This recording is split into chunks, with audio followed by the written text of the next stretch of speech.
오늘 집에 가서 나도 알려. 왜 난 안 알려줘? 아, 난 수특성 안 하는 새끼니까 몰라도 된다 이거야? 아니 근데 마틴 루서 킹은 나왔어. 빨리 알려줘야지. 자료를 만들어주든지 할 거 아니야. 2개 나왔어. 2개밖에 두 개 나갔다고? 진돌. 오늘 집에 가면 찍어서 좀 보내주지 나. 화장 있어. 이따가 내가 찍을게 책으로. 너는 집에 가서 찍어서 보내. 싫어? 싫어? 세편. 오늘 아주 중요한 거가 162쪽. 빨리 들어가! 162쪽. 토론부터 할 거야. 다음 주에 연습. 토론 어려워. 그러니까 빨리 해야지. 비싼 거? 여가 좋아. 저 18%인데. 근데 저 수학학원도 가야 되는데. 그렇구나. 얼마나 핸드폰을 해댔으면 별로 안 했어요. 160 좋겠냐? 토론에다가 배우자. 토론은 여기다 좀 통합해 쳐야 될 것 같다. 특정한 논제에 대해 찬성측과 반대측으로 나눠 각자 근거를 들어서 자기 측 주장이 정당함을 내세우고 동시에 상대 측 주장이 부당함을 밝히는 화법을 하는 유형이다. 이게 토론의 개념이다, 진우나이. 그럼 진우나, 논제는 뭐냐, 논제? 토론 주제. 위에다가 써놔. 토론의 주제. 다양한 논제가 토론의 주제.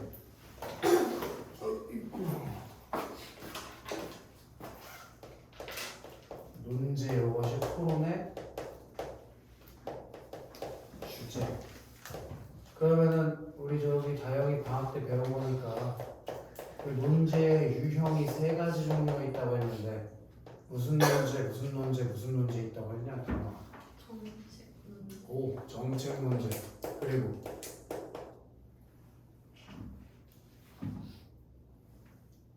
뭐 있어서 출발이나 또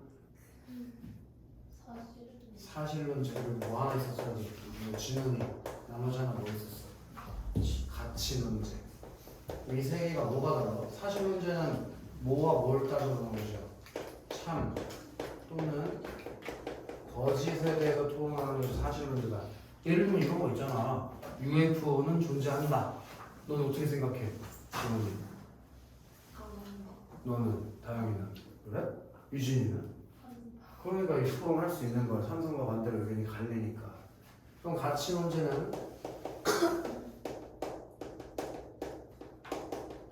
바람직한지에 대해서 따져보는 것이다. 이 논제의 내용이 바람직한지 바람직하지 않은지. 그래서 논제의 내용에 그런 말이 써 있을 거야, 주은아. 주은이를 지금 때리는 것은 바람직하다. 이렇게. 숙제를 안 해온 사람들을 처벌하는 것은 바람직하다. 이렇게 주은아. 그리고 정책 문제는 정책의 실현 가능성, 문제 해결 가능성에 대해서 따져보는 게 정책 문제. 이 정책을 실행했을 때 이 정책이 실현 가능한 정책인지, 그리고 현재의 문제에 대한 해결 가능성이 있는지에 대해서 찬성과 반대로 의견이 나눠서 따져보는 게 정책 문제다. 그리고 또 이 토론에서 맨날 시험 문제 출제하는 게 있어. 니네 이번에 분명히 나올 거야. 수특도 그거 할 거거든. 3번 문제인가 6번 문제 보기로 쟁점이 나눠져 있는 거 있거든. 그거 이번에 청소에도 시험 나왔어. 쟁점에 대해서 찾는 거 분명히 시험 나올 것이다. 쟁점. 쟁점문이 쟁점문이 유진아. 토론의 주. 그럼 그건 논제랑 뭐가 다른가? 이 논제에 대해서 찬성과 반대로 의견이 나뉘는 지점. 찬성과 반대로 의견이 나뉘는 지점들을 쟁점이라고 해. 하나의 문제에도 의견이 나뉘는 부분이 여러 개 있을 수 있어. 니네 저기 뭐 수특에도 그렇게 돼 있었잖아, 그치? 쟁점이 그렇게 찬성과 반대로 의견이 나뉘는 지점이다. 그러면 다양한 그 쟁점들 중에서 필수 쟁점이라는 게 있거든. 필수 쟁점. 이것은 찬성 찬성 1번 입론자가 밝히게 되어 있고 토론에서 반드시 다루어져야 할 의견, 쟁점을 필수 쟁점이라고 하는데 세 가지가 있다. 다양하게 외워야 된다. 세 가지 문제.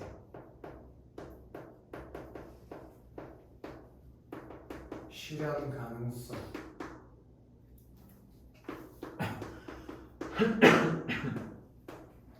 비용 및 이익.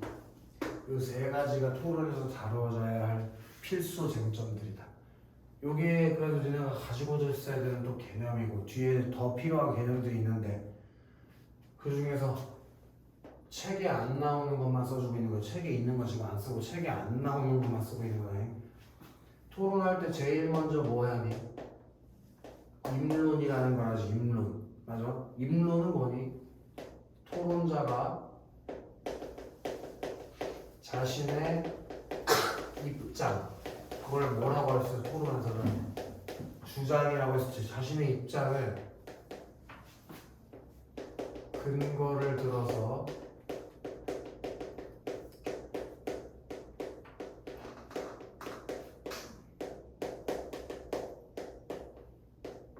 자기의 주장이 정당하다는 걸 밝히는 게 입론이다. 입론.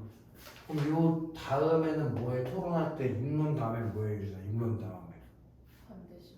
그건 반대신문식 토론에서 그러는 거야. 반대신문이라는 건 할 수도 있고 안 할 수도 있는 거야. 어떤 토론이냐에 따라서. 근데 예를 들면 니네가 중학교 때 배웠던 고전식 토론, 일반적인 토론에서 입론 다음에 반론이 나가는 반론. 상대의 의견에 반박하며 자신의 주장에 설득력을 더하는 말하기. 그걸 반론이라고 해. 상대방 의견 이거 잘못된 거 아니야? 라고 반박하면서 반대로 자기 주장에는 설득력을 더하는 것. 그게 반론이다. 반론.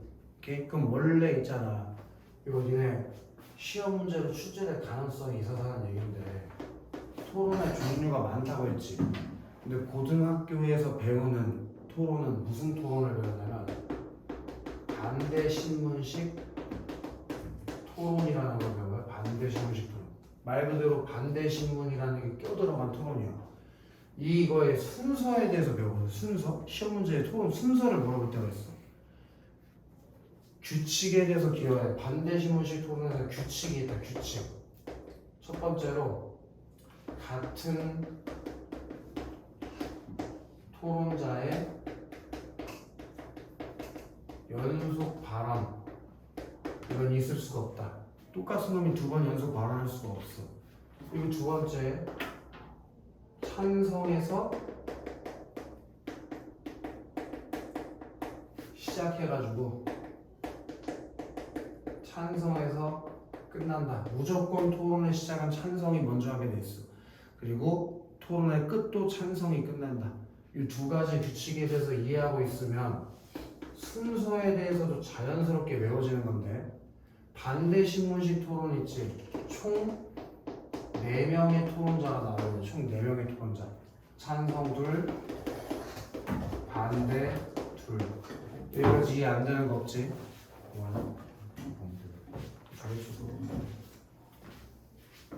이쪽을 다 왕따로 만들어버리는. 그래가지고 요거에 대해서 기억을 해. 아예 처음부터 이걸 기억해야 돼. 원래 일반적으로 무조건 입론을 먼저 하고 그 다음 뭐 한다고 했니?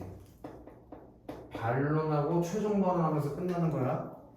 근데 요 입론 뒤에 뭘 하면 반대 신문이 추가되면 그게 반대 신문식 토론이야. 입론 뒤에 반대 신문이 추가된 것, 그게 반대 신문식 토론이야. 근데 만약에 여기서 있잖아 유진아, 토론자가 3명, 6명으로 늘어나고 입론 뒤에 반대 신문을 했는데 반론 뒤에 또 반대 신문 하잖아? 그럼 그건 칼포포식 토론이야. 근데 그건 우리 교과서에는 안 나와. 그래서 다른 학교 교과서에 나오는 데에도 있어서 말이라도 해주는 거야. 총 6명의 토론자가 입론과 반론에서 각각 반대 신문식 발언을 한 번씩 하면은 그건 무슨 토론이라고 하나요? 칼포퍼식 토론. 뭐 싸우자고? 칼포퍼식 토론 알았어, 주원아? 네. 우리 교과서에는 칼포퍼식 토론이 안 나와. 자, 그럼 친구들도 저기 누구야 너? 진훈이. 제일 먼저 누가 발언할 거야? 찬성. 1번 토론자가 먼저 무조건 말하는 거야. 그리고 노란 색깔로 쓴 건 다 입론인 거야. 입론. 그럼 반대 신문이 없다면 누가 그 다음 입론하겠니? 저기에 다양한. 반대 신문이 없다면 누가 그 다음 입론을 찾겠어? 반대. 예? 먼저 말해서 1번인 거야. 네 이름이 이다영 1이냐? 먼저 말하니까 1인 거야. 근데 이 사이에 이제 반대 신문식 토론은 뭐가 껴들어온다고? 반대 신문이 껴들어올 거야. 그러면 여기에 몇 번 토론자가 반대 신문 할 거 같니? 반대 2가. 그럼 이제 이해가 되는 거야? 왜 반대 2가 반대 신문 할까? 여기서 반대 1이 반대 신문하는 순간 어떤 일이 일어나는 거야? 연속 발언이 되기 때문에 반대 2가 반대 신문 한다는 거야. 그럼 이제 맞출 수 있겠지? 진훈아, 여긴 찬성 몇 번 토론자가 반대 신문 하겠니? 찬성 1이 해야지. 왜? 이 다음에 누가 입론을 할 거니까? 찬성 2가 입론을 할 거니까 여기서 만약에 찬성 2가 반대 신문하면 연속 발언이 되는 거 아니냐? 그럼 주훈아, 이 뒤에는 누가 반대 신문을 잘했나?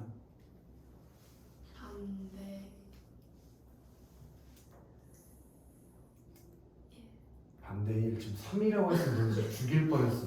아니 토론자가 2명밖에 없는데 3번이 어떻게 있어 이씨. 반대 1. 그럼 다영아 누가 입론을 잘하겠어? 반대 2가. 그럼 진우나 누가 반대 신문을 잘하냐? 아니 뭘 고민하나? 찬성 1. 아이씨. 찬성 1이 앞에서 반대 신문에 또 말해? 찬성 2가 해야지 상식적으로. 그치? 이러면 이제 뭐가 끝난 것이요? 이 과정이 이제 입론이 끝난 거야. 그럼 입론 다음에 뭐 하기로 했냐 저기야 유진아? 반론해야지 그치? 유진아 반론해야지 반론? 유진아 반론은 누가 발언할까 먼저? 반대 1이라는 것이요. 유진아 왜 반대 1이 한다고 생각했어? 찬성이 맞아. 그래 이제 반대가 먼저 말해야 찬성에서 토론이 끝나니까.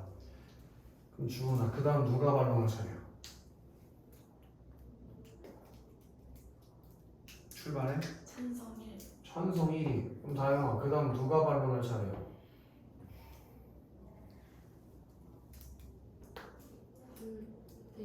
반대 2가. 그럼 진아 그 다음 여기서 토론이 끝나는 것이요. 이해돼? 그래서 항상 토론이 누가 먼저 시작하고 있어? 찬성에서 먼저 시작하고 누구에서 끝나?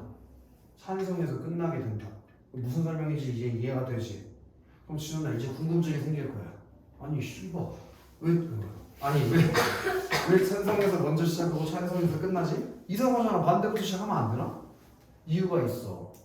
이 토론은 있지 대부분 현재의 상태에서 뭔가의 변화를 주자고 주장하는 거거든. 그럼 너 뭔가를 바꾸자는 사람이랑 그대로 유지하는 사람 중에서 누가 더 설득력이 높고 이해 더 유리할 것 같아?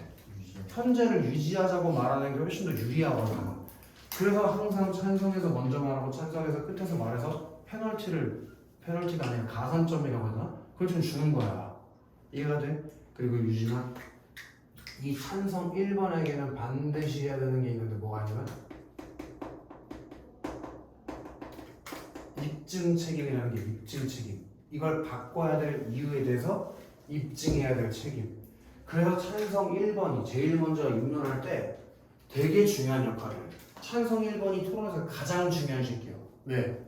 걔가 이 변화를 가져와야 되는 걸 입증해야 되거든. 그래서 이 녀석이 항상 뭘 해줘야 되냐면 이 토론에서 중요한 그 객석에서 들을 배심원들이 모를 만한 용어 있지. 그 용어 정의를 좀 해주고. 그래서 니네 오늘 집에 가서 수능 특강 다시 읽어봐. 찬성 1번 입론자가 이 프론에 대한 용어 정의를 꼭 하고 있을 거야. 그리고 두 번째로 아까 얘기했던 이거. 이 필수 쟁점에 대해서 얘가 언급을 해줘야 돼. 왜? 그래야지 그 다음 얘가 그거에 대해서 반박하는 말을 할 수가 있거든. 그래서 이 반대 1번 쉐끼 얘는 뭐가 있냐면 이 입론 입증에 대한 반증 책임이 있다. 반증 책임. 이게 단답형 문제로 굉장히 많이 출제되는 입증 책임이랑 반증 책임 반드시 알아야 돼. 지누나 여기까지 기본적인 개념에 대해서는 이해가 됐지, 그치? 이해 안 되는 거 있었니, 지누나? 자, 그리고 여기서 또 중요한 게 있어요. 자, 가요. 논제라는 게 정해질 때는 조건이 있어. 그냥 아무거나 문제가 되는 것이 아니에요. 요거 이제 시험에서 많이 물어보니까 꼭 기억해. 반드시 평서형 긍정문으로 서술돼 있어야 한다. 그러니까 문제의 자격으로 잘 안 맞는 것들을 물어볼 때가 있어. 예를 들면은 담배세를 인상해야 할까? 이딴 거 안 된다고. 의문문은 안 되니까. 또는 뭐 학교 규칙을 제정하는 것은 안 된다. 이런 부정문도 안 돼. 항상 주거나 평서형 긍정문으로 문제가 이루어져야 돼. 안 쓰고도 알 수 있어서 안 쓰는 게 맞지. 평서형 또 연기한다 요즘. 미친 거 아니야? 연기학원 다니나 봐. 평서형 긍정문으로 이루어져야 돼. 두 번째. 어느 한쪽에게 불리한 걸 빼고 객관적 진술로 이루어져 있어요. 이건 무슨 얘기냐면 그 주관적인 입장이 개입이 되면 어느 한쪽이 불리해질 수 있어. 이런 거야. 봐봐. 방금 전에 담배세를 인상해야 한다 이런 문제가 있을 수 있잖아. 담배 피는 사람은 반대하고 담배 안 피는 사람은 아마 찬성하지 않을까? 그럼 진훈이는 반대하겠다. 그치? 근데 아무튼 이렇게 되면 어때? 담배세를 인상해야 한다. 여기까지 괜찮아. 이건 어때요? 근데? 사람의 건강을 해치는 담배세를 인상해야 한다. 그렇게 담배에 대해서 부정적인 인상을 집어넣어줄 수 있는 말을 집어넣는 순간 한쪽이 유리해지게 된단 말이야. 이해가 돼? 그래서 그런 진술은 빼야 된다고 문제에서. 무슨 말인지 알겠지? 그리고 찬성과 반대로 나뉠 수 있는 진술이어야만 한다. 누구나 찬성하고 누구나 반대할 만한 것 또는 너무 쏠림 현상이 심할 만한 거 있지. 막 90%가 찬성하고 10%만 반대할 만한 걸 가지고 토론을 하기가 어렵지. 뭐하러 토론하냐? 그지? 최소한 55대 45 뭐가 안 보이지? 비 때문에 이게 어디 몇 번이야? 저 평소 이거 평서형 긍정문. 평서형 긍정문. 나한테 물어보면 되지. 그래서 이러고 있어. 그건 보이냐? 평서형 긍정. 비유가 이유는? 이해됐어? 저것이 문제를 쓸 때의 조건이야. 그럼 무슨 문제가 출제할 수 있냐는 거야, 유진아. 시험 문제에서 토론 지문을 줄 거 아니야. 그리고 네가 사회자가 처음에 논제를 주지. 그 논제가 예를 들면은 뭐 설탕세를 인상해야 한다는 걸 줬다 치자니. 그리고 걔한테 기억 준 다음에 뭐 기억과 같은 유형의 논제를 골라라. 그럼 뭐뭐 해야 한다로 끝나는 거 전부 정책 문제거든. 그럼 선택지에 5개 중에서 넌 정책 문제를 찾아가야 되는 거예요. 이해가 돼? 또는 뭐 5개의 논제 중에서 뭐뭐 해야 할까? 이렇게 끝나는 건 의문문이니까 안 되는 거잖아. 그런 유형의 문제가 하나 출제될 수 있다는 거지. 문제로 적절하지 않은 것 또는 같은 유형의 문제를 고르는 거. 이해돼, 진훈 씨? 그걸 틀리면 이제 또 이빨이 후두둑 나가는 거지. 어차피 근데 사실 고등학교 3학년은 뭐 좀 냉정하게 들을 수 있어. 내가 기말고사 끝나면 다시 학원에 오지 않을 사람들이기 때문에 화이팅해서 공부해야 된다는 얘기야. 왜? 어쩌나 근데 뭐 냉정하게 그렇잖아. 더 이상 뒤에 뭐 정시까지도 공부할 생각이 없다면 굳이 난 걸 권유하지도 않고 하겠다면 뭐 오는 거지만 굳이 할 필요가 없어. 영어로 맞추는 그 영어, 수학. 어쨌든 그런 것이 토론이다. 더 읽어보자고. 와, 너무 냉정해. 표정들이 안 좋네. 우리 다영이 정들었는데 벌써 중3 때 코를 찔찔 흘리고 있던 다영이가 고3이 되어버렸고 다영이 이사 과정까지 내가 봤는데 무섭다. 토론에서 자기 측 주장의 설득력을 높이기 위해서 이거 밑줄 칠까? 상대 측의 논증에 드러난 논리적 오류를 찾아 이를 구체적으로 지적. 그렇게 자신의 설득력을 높이기 위해서 진우나 상대방 논증에서 논리적으로 오류를 찾아 이것을 지적하면 상대방의 논리에 오류가 생기면 반대로 내 논리에는 설득력이 생긴단 말이에요. 이해가 돼? 자, 너무 중요한 거. 거기에 잘 보면 어떤 말 뭐지 이 새끼? 어떤 말이 있냐면은 논증이라는 게 있어요. 논증. 자, 우리 유진이 1학년 때 배웠을 것 같은데 논증에는 3가지 구성 요소가 있어요. 무엇으로 이루어진 이 논증? 분명히 1학년 때 배웠어. 이유. 예? 뭐라고? 논증이 3개로 구성되어 있다니까? 그 3가지가 무엇으로 구성되어 있냐는 질문이야. 주는 뭐로 이루어져 있나? 말해 빨리. 뭐야 다영아? 힌트? 논증이 뭐야? 논리적 탐정이냐? 논리적으로 증명하는 거야. 내 주장이 맞다는 걸. 그럼 내 주장이 맞다는 걸 어떻게 논리적으로 증명하나? 어떻게 해야 논리적으로 증명이 돼? 일단 자신의 뭘 밝히니? 의견. 그것이 의견, 그게 주장이야. 근데 그냥 주장만 하면 받아줘? 설득력이 높아져? 근거. 근거도 있지. 근데 근거 뒤 나오기 전에 먼저 나와야 되는 거야. 뭐야? 말하려고 하는 거야? 주장과 이유, 그 뒤에 근거는 그 3가지로 구성돼서 논증은 주장, 이유, 근거. 주장이 자신의 입장을 밝히는 것이고 그 입장에 대한 이유야. 그리고 이 이유나 주장에 대한 객관적인 뒷받침하는 말, 그게 근거야. 이 3가지로 논증이 구성돼야 상대방을 설득력 있게 설득할 수 있다. 알겠어? 주은아? 근데 그들 중에서 논리적인 오류를 지적하면 예를 들면 주장이 잘못되다든지 근거가 신뢰성이 있냐는지 아니면 어느 한쪽으로 치우친 거 아니냐는지 그런 식으로 논리적 허점을 집어내면 내 설득력이 올라간다. 나쁘지 않지? 이해 다 됐냐? 밑으로 내려가는 거구나. 확실해? 좋아. 자, 토론에서 반대신문 단계, 그 반대신문 단계에다가 내모는 거야. 진원아. 걔는 현관에 좀 전화해. 입론 및 반론 단계에서 상대 측이 발언한 내용에 대해 논리적인 허점이 드러나도록 묻고 상대의 답변을 듣는 토론 절차. 그게 반대신문이거든. 그러니까 상대 측이 발언한 내용에 대해서 뭘 물어보는 거야? 너의 발언에 논리적인 허점이 있는 거 아니냐 물어. 그리고 상대의 답변을 들어봐. 그게 반대신문이야. 이해가 돼? 유진아. 그 논리적인 허점이 드러나도록 3가지 지점에 대해서 물어볼 수 있는데 무엇이 있다고 방학 때도 너 쉬기 전에 배웠어. 무엇이었어? 오, 신뢰성. 오, 그리고 객관성.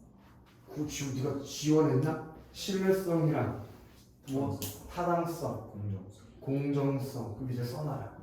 신뢰성. 너가 그러니까 자꾸 사람들이 오해하는 거 아니야. 신뢰성, 타당성, 공정성 그 3가지 측면에 논리적 허점을 지적하는 것이야 다영아. 그리고 다영아, 토론에서 자기 측 주장의 설득력을 높이기 위해 이런 반대신문 단계를 두기도 한대요. 그럼 반대신문이 왜 들어가는 것이요? 설득력을 높이려고. 이해되나요?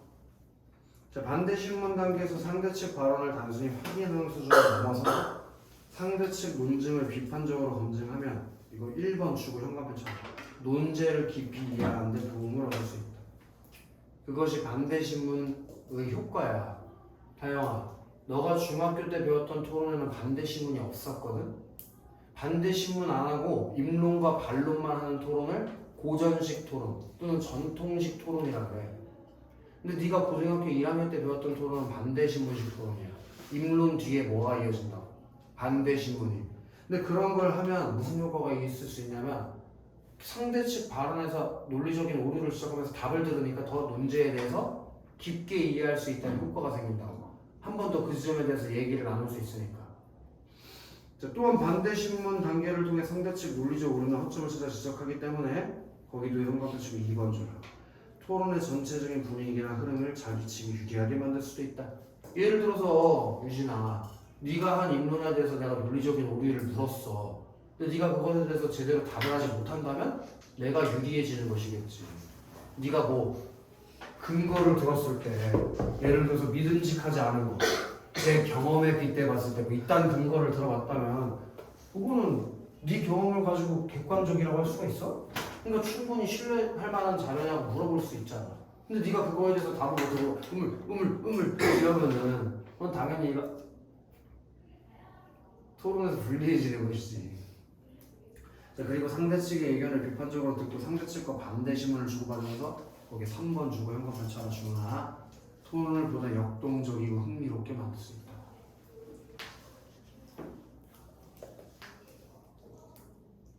그렇게 세 가지 뭐가 있다고 주나? 효과. 뭐의 효과인데? 반대신문식. 반대신문을 하면 이런 세 가지의 효과가 있대 주나? 그리고 저기야 누구지 너? 진우나?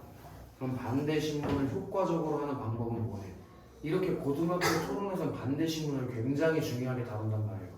그것에 대해서 정확하게 이해해야 되고 유진아, 지금 네가 배운 요 순서에 따르면 이거는 반대신문식 토론의 순서고 토론자가 6명 나오고 반론 뒤에도 반대신문 하면 그 토론은 무슨 토론이라고? 칼포퍼식 토론. 알겠어 진우아? 반론 뒤에 한 번 더 반대신문 할 수 있잖아? 그리고 토론자가 3명씩 늘어나는 건 뭐라고? 칼포퍼식 토론이에요. 토론 종류가 졸라 많아. 니네 100분 토론 본 적 있나? 100분 토론? 아이씨, 살면서 100분 토론도 한번 안 봤어? 100분 토론 안 봐? 얼마나 재밌는데 좀 유튜브로 한번 찾아봐봐. 그런 거는 원탁형 토론이라서 원탁을 두고 서로 막 의견을 나누고 주고받는 게 원탁식 토론이라서 승패가 갈릴 때까지 싸우는 거. 여기서 뭐 무서워 말을 해. 묻는 이유를 그냥 웃어 그러면?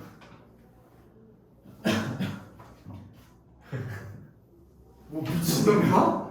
왜 내 얼굴 보고 무서워? 반대 신문을 통해 토론의 흐름을 주도하기 위해서 자기 측의 주장과 배치되는 어긋나는 상대 측의 주장을 정확하게 파악하고 어떤 질문을 해야 자기 측이 유리할지 고민해야 한다. 저기 유진아 미안하지만 너 입문 한번 해봐. 입문. 일광 절약 시간제를 도입하면 사람들이 활용할 수 있는 영어 시간이 늘어납니다. 제 친구의 블로그에서 실시한 설문조사 결과 일광 절약 시간제 도입 시 대부분의 사람들이 여가 시간을 늘리겠다고 응답하였습니다. 미쳤다. 근데 자기 친구 블로그는 믿을 만한 자료라고 볼 수 있나? 그러니까 굉장히 신뢰성이 떨어지는 자료라고 볼 수 있지. 그렇기 때문에 얘가 좀 뭔가 잘못된 근거를 들고 있는 것 같아. 그래서 다영아 반대신문에서 뭐라고 했니? 비전문가의 블로그에 제시된 결과를 근거로 일본 절약 시간제를 도입되면 사람들이 활용할 수 있는 영어 시간이 늘어난다고 말씀하시는데 인터넷 블로그에서 실시한 설문조사 결과와 같이 공신력이 부족한 점을 신뢰할 수 있습니까? 그렇게 상대 측 근거 자료에 대해서 신뢰성을 가지고 반대신문을 한 거야. 예시야 이게. 주문아. 이 예시에서 제시된 반대신문은 공신력이 부족한 자료가 주는 근거로 정확하지 적절하지 않음을 지적했다. 이처럼 반대신문은 거기 형광 하나 박을 거거든. 상대 측 논증의 적절성 등을 명확하게 짚어서 질문해야 한다. 그게 반대신문을 효과적으로 하는 첫 번째 방법이거든 주원아. 근데 넌 동그라미를 3개 칠 거야. 조그마한 글씨. 신뢰성, 타당성, 공정성. 그렇게 상대 측 논증의 적절성 등을 명확하게 짚어서 하는 질문이 상대방의 근거로 제시한 정보나 자료가 믿을 만한지에 대해서 물어보는 신뢰성에 대한 질문. 그리고 상대 측 주장과 근거가 이치에 맞고 합리적인지에 따져보는 타당성에 대한 질문. 그리고 상대 측 주장이 공평하고 정의로운지를 판단하는 공정성에 대한 질문을 해야 된다고. 이에 대해 질문. 여기서 들어가는 여기 형법하실래? 논리적 오류나 허점을 지적.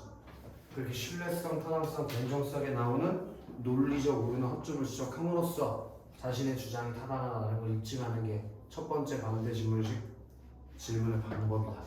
이해되시죠? 또한 여기다 생각 붙여볼래? 상대 측 발언을 듣고 그 내용에 대해서만 반박 성격을 띤 질문한다. 너무 중요하다, 유진아. 반대 신문 할 때 있잖아. 무조건 유진아 상대방이 발언한 내용에 대해서만 질문해야 돼. 그러니까 네가 미리 준비해온 걸 가지고 이 새끼 이거 물어보면 당황하겠지? 하고 질문하면 안 돼. 왜? 상대방이 그거 발언하지도 않았는데 왜 물어봐? 그래서 반대 신문의 토론은 토론자들의 토론 태도에도 영향을 줘. 집중하지 않으면 상대가 무슨 발언하는지 알 수가 없으니 질문도 못 할 거 아니야. 그래서 상당히 효과적인 토론 중 하나가 반대 신문식 토론이거든. 무조건 뭐에 대해서만 물어본다고 줄이야? 다양아?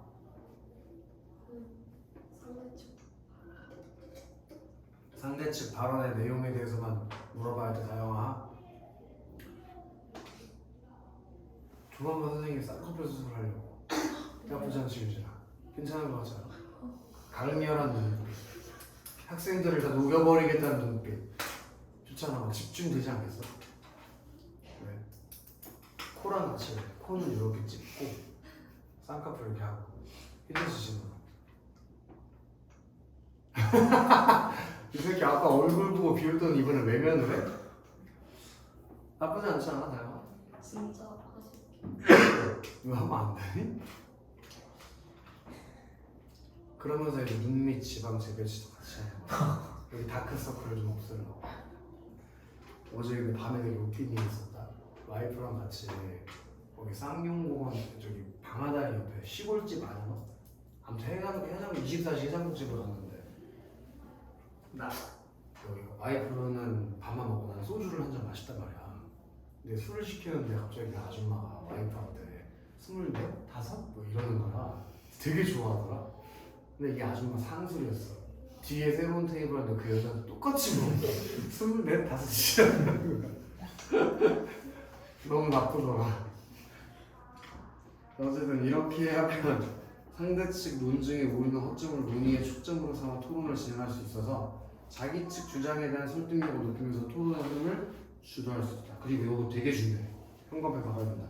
반대 신문 시간을 고려해 짧게 대답할 수 있는 질문을 단계별로 짜임새 있게 제시한다. 그 옆에 가락을 써놔라. 우리 유진이 이거 방학 때 했던 거 기억이 나네. 이런 질문을 뭐라고 하는 거냐? 짧게 대답해야 되는 질문. 네가 요 자리에 앉아서 열심히 필기했던 기억이 지금도 나는구나. 그런 질문이 무슨 질문이라고 하냐? 짧게만 대답해야 하는 질문. 뭐? 그런 거 가르쳐준 적이 없어. 준 무슨 질문이야? 너도 방학 때 학원 다녔잖아. 무슨 형 질문했어? 다야. 개소리 저거 단답형 질문이. 무슨 질문이었어? 다야? 기다리고 있잖아 나는. 빨리 말해. 진은 그 무슨 질문이었지? 해세형. 역시 진은 열심히 했구나. 폐쇄형 질문. 폐쇄형 질문을 해야 돼. 반대 질문식 토론할 때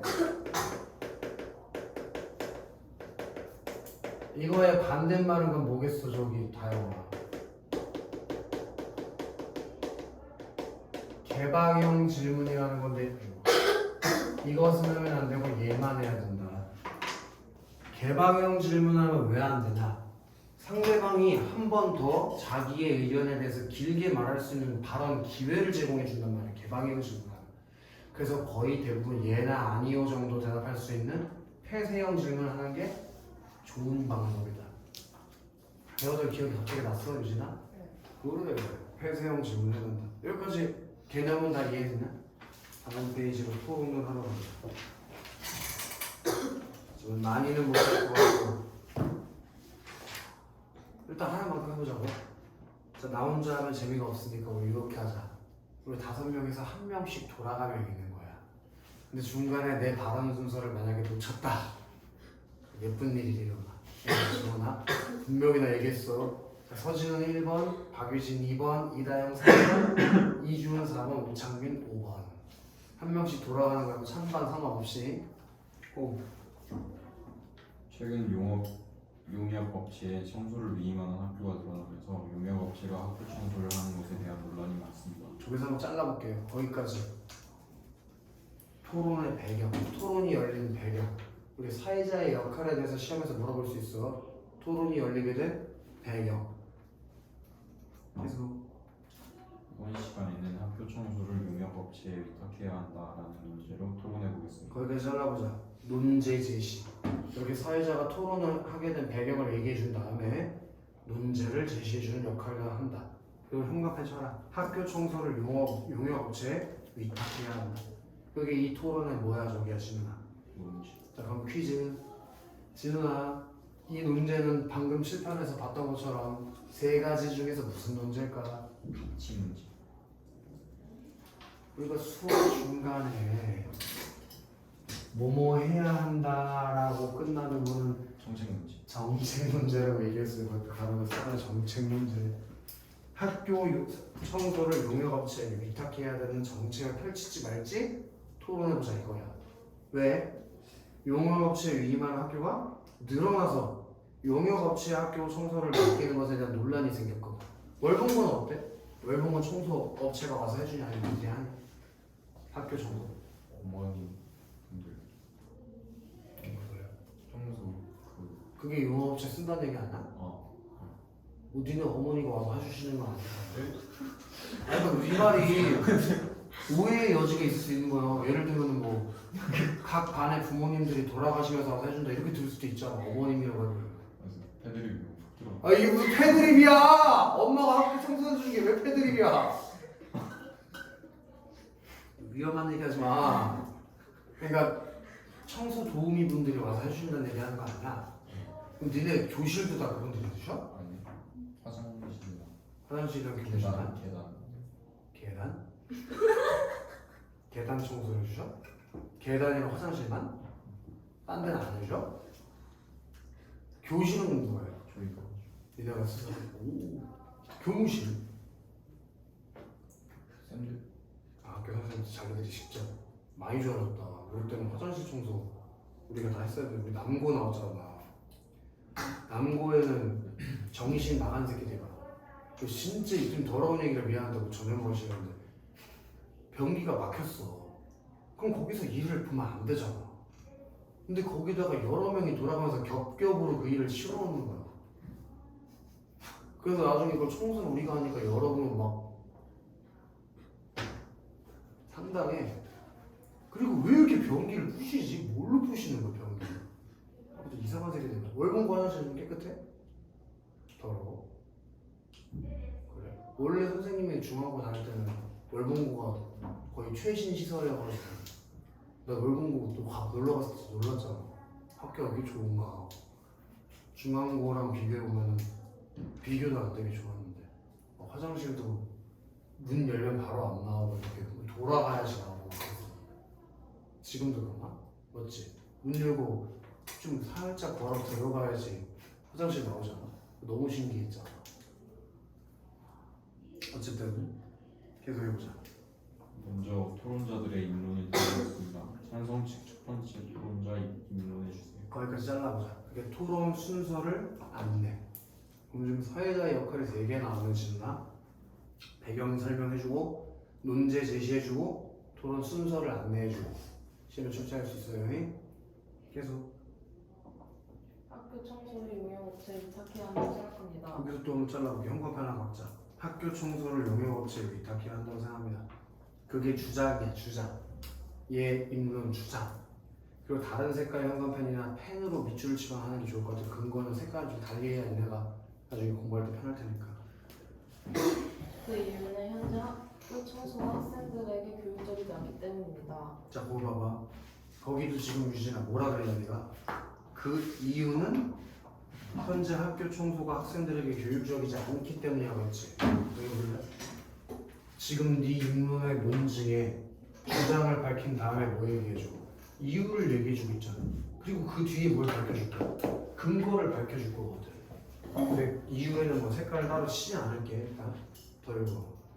국어사전에서 교육이라는 말을 찾아보면 지식과 기술 따위를 가르치며 인격을 길러줌이라고 정의하고 있습니다. 거기도 아까 얘기했던 것처럼 찬성 1번 토론자는 항상 입증 책임이 있기 때문에 용어 정의한다고 했지. 여기 써라. 용어 정의. 교육이라는 용어를 정의하고 있잖아 지금. 그리고 오늘 수트 문제 풀었던 거 하면 다시 가서 봐봐. 계속 그렇게 돼 있을 거야. 계속. 하지만 학교에서는 청소하기를 원하지 않는 대부분의 학생들에게 청소를 강요하고 있으므로 이를 통해 인격이 길러진다고 볼 수 없습니다. 또한 청소를 하는 과정에서 학생들 사이에 소모적이고 불필요한 갈등과 마찰이 일어날 수 있습니다. 그렇게 그럼 유진이가 지금 유진이의 주장에 대해서 이유와 근거를 밝혔는데 근거가 2개 나왔지. 그 근거들에게 형광펜을 다른 색깔로 쳐주면 좋을 것 같다는 거예요. 학교에서 청소하기를 원하지 않는 대부분의 학생들에게 청소를 강요하고 있으므로 인격이 길러진다고 보기 어려워. 그리고 청소하는 과정에서 학생들끼리 갈등과 마찰이 일어날 수 있어. 그 2가지를 근거로 용어 업체에 위탁을 해야 된다고 자신의 주장을 밝히고 있다. 자, 그러면 되게 중요한 얘기가 있는데 이건 서술형으로 쓰라고 나올 수가 있거든. 아까 전에 토론에는 뭐가 있다고 했니? 그 논제에서 의견이 갈리는 지점에 쟁점이 있다고 했지.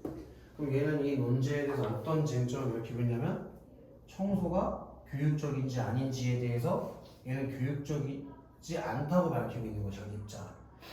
그 논제에다가 논제가 아니라 쟁점에다가 네모 쳐놓고 외워라. 학교 청소가 청소년들 아니 왜 이래? 학생들에게 교육적인가? 이 쟁점에 대해서 서술형으로 쓰라고 할 수 있어. 준 다음에 이거 쟁점 2개가 나올 거거든. 그 쟁점에 대해서 서술형으로 쓰는 문제가 나올 수가 있어요. 첫 번째로 무슨 이상하네. 내가 표시하라고 했는데 찢어? 어떤 쟁점을 가지고 얘기했다고? 학교 청소가 학생들에게 교육적인가라는 쟁점 알겠어? 얘는 교육적이 아니래. 아파요. 아무것도 없는데 교육적이 아니래. 아니. 아니래. 그치? 계속. 찬성책 인론 잘 들었습니다. 반대쪽 두 번째 토론자께서 반대 신문해 주시기 바랍니다. 찬성책 토론자께서는 현재 학교에서 이루어지고 있는 청소가 학생들에게 강요되고 있기 때문에 교육적이지 않다고 말씀하셨습니다. 거기에 잘라보자. 찬성 측 입론 내용 요약. 지금 읽은 데까지가 찬성 입론의 내용을 요약. 그러니까 만약에 이게 모의고사였다면 상대 측 발언의 내용을 요약하고 있다. 뭐 이런 식으로 선택지로 물어봤을 거야. 이해돼? 글씨 좀 잘 써라. 씨. 계속.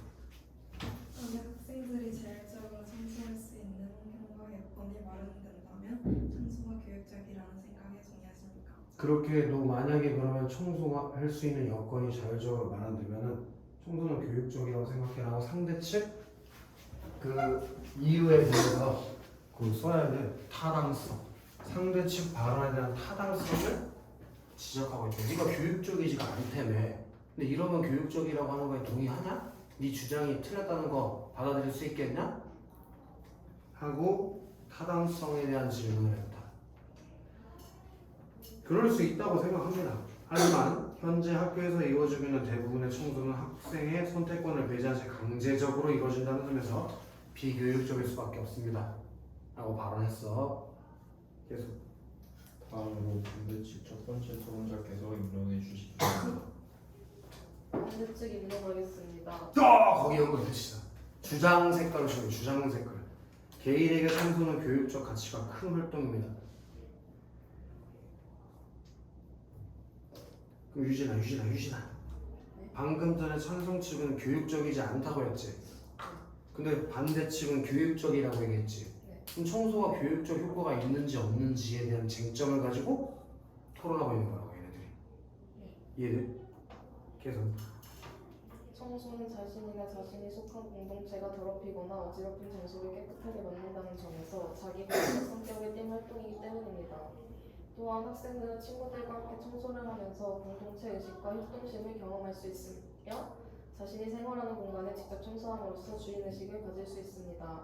이러한 교육적 가치를 고려할 때 학교 청소를 용역업체에 위탁해서는 안 된다고 생각합니다. 이제 근거 색깔 들어봐요.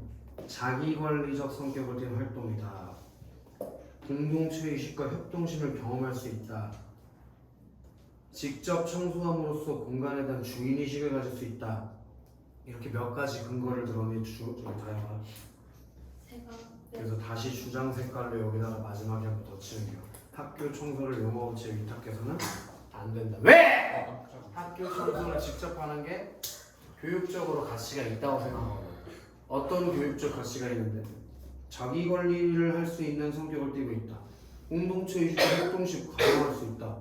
그리고 공간에 대한 주인의식을 가질 수 있다. 그러니까 충분히 교육적 가치가 있다고 얘기하고 있는 거지. 그치? 계속. 측의 인물을 잘 들었습니다. 이 의견에 대해서 첫 번째 토론자께서 반드시 보여주시기 바랍니다. 학생들이 자신이 생활하지 않는 곳을 타율적으로 청소하고 있는데도 그와 같은 교육적인 가치가 실현될 수 있다고 봅니다. 이것도 상대측 주장에 대한 타당성 그게 써있어야 되는데 이상한 주문이 몇인지 물어보려고 하나 뒤지고 싶나 보지. 주문아 뭐에 대해서 반대심을 했다고? 타당성. 교육적 가치를 고려하지 않은 타율적인 청소는 저도 문제가 있다고 생각합니다. 분명히 상대 측의 의견에 동의하는 지점이 있어 얘도. 하지만 학생들이 자신이 생활하는 것만을 청소해야 한다는 생각도 교육적으로 바람직하지 않다고 생각합니다. 여기까지 잘라보자. 오늘 여기까지 진도를 나가는데